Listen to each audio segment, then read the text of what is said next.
Hello and welcome to Verdictum. I am Ananya Singh and you're watching today's legal news, where we apprise you with the recent important legal developments across the country. Here are the headlines. Accused have to approach police commissioner for copy of FIR. Follow procedure prescribed by the Supreme Court. Delhi police opposes application in the NewsClick foreign funding case.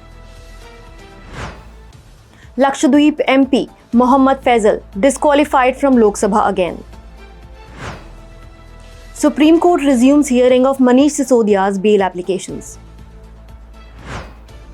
Kerala High Court grants leave to man serving life sentence to undergo IVF treatment.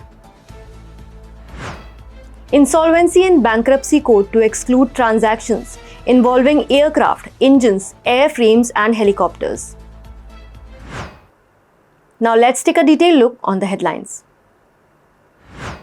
The Delhi police today opposed the applications filed by NewsClick founder Prabir Purkayastha and HR head of the organization Amit Chakravarti for supply of copy of FIR. The two were arrested on October 3rd, whereas houses and offices of journalists associated with the portal were searched, including that of Abhisar Sharma. Special Public Prosecutor Atul Srivastav told the court that accused should approach the Commissioner of Police for supply of FIR and follow the procedure prescribed by the Supreme Court in this regard. The prosecution further said that the accused has to follow the step-by-step procedure prescribed by the Apex Court, and the application filed by the accused was premature, and they could not directly jump before the court. The statements were made by the Delhi police following an order passed by Additional Sessions Judge Hardeep Kaur of the Patiala House Court yesterday, directing the police to furnish copy of FIR to the accused. The news agency and 35 locations linked to it were raided by the Special Cell of Delhi Police on October 3rd, on the basis of a case registered in August this year, under the Unlawful Activities Prevention Act and Sections 153A dealing with promotion of enmity between different groups and 120B providing with criminal conspiracy of the Indian Penal Code were invoked. Notably, the portal was already under the radar of Enforcement Directorate on charges of money laundering. The Delhi High Court had, however, in 2021, directed the investigating agency to not take any coercive action against the founder and editor-in-chief, Prabir Purkayastha. The news portal is being investigated for receiving funding from Chinese government media, and the New York Times had last year reported that it was part of a global network that received foreign funding. The New York Times in its report cited several examples where the agency has boasted the achievements of China during the COVID-19 pandemic by writing a series of articles on the same. Mohammad Faizal, leader of Nationalist Congress Party and Member of Parliament from Lakshadweep Parliamentary Constituency, has been disqualified from the Lok Sabha. The disqualification comes after the Kerala High Court rejected his plea in an attempt to murder case. He was disqualified from the membership of Lok Sabha from the date of his conviction, January 11, 2023, in terms of provisions of Article 102, Clause 1E of the Constitution of India, read with Section 8 of the Representation of Peoples Act of 1951, subject to further judicial pronouncements. This is the second time for Faizal being disqualified from Lok Sabha. In January this year, he was disqualified over case of attempt to murder, where he was a co-accused with 4 other persons.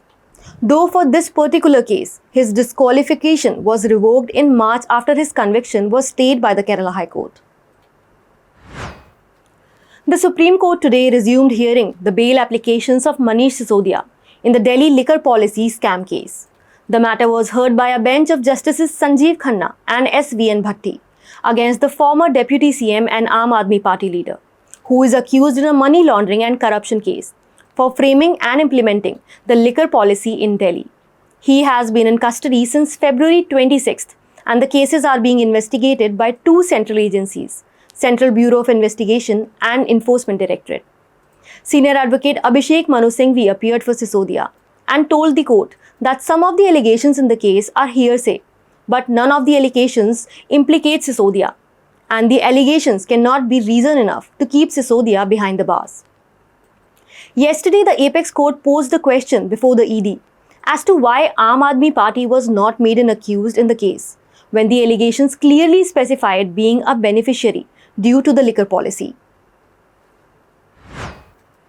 A single judge bench of the Kerala High Court, comprising Justice P.V. Kunnikrishnan, has granted leave to a man serving life sentence to undergo IVF treatment.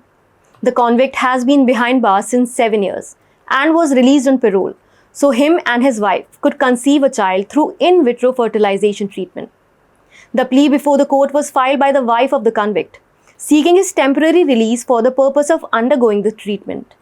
The High Court observed that conviction and sentence in criminal cases is mainly to reform and rehabilitate the offenders, and a person who has undergone a sentence in a criminal case need not be treated as a different person when he comes out. And he has every right to lead a decent life just like any other citizen. The court allowed the request made by the wife of the convict, stating that when a wife comes before this court with a request that she wants a child with her husband, who is undergoing imprisonment, this court cannot ignore the same in technicalities. A notification has been issued by the Ministry of Corporate Affairs stating that the transactions involving aircraft, plane engines, airframes and helicopters will not fall within the ambit of the Insolvency and Bankruptcy Code of 2016. The government notified that the provisions of subsection 1 of section 14 of the said code will not be applicable to any transactions, agreements or arrangements under the Cape Town Convention and Protocol relating to aircraft, aircraft engines, airframes and helicopters. The convention specifies rules for aircraft and engine lessors to get their assets back in case of their client airline going through a bankruptcy. India, though a signatory of the convention, it is yet to be ratified by the Parliament. The notification comes following the insolvency of Go First Airline, under which the NCLT has barred the aircraft and engine lessors of the airline to obtain the possession of their assets back.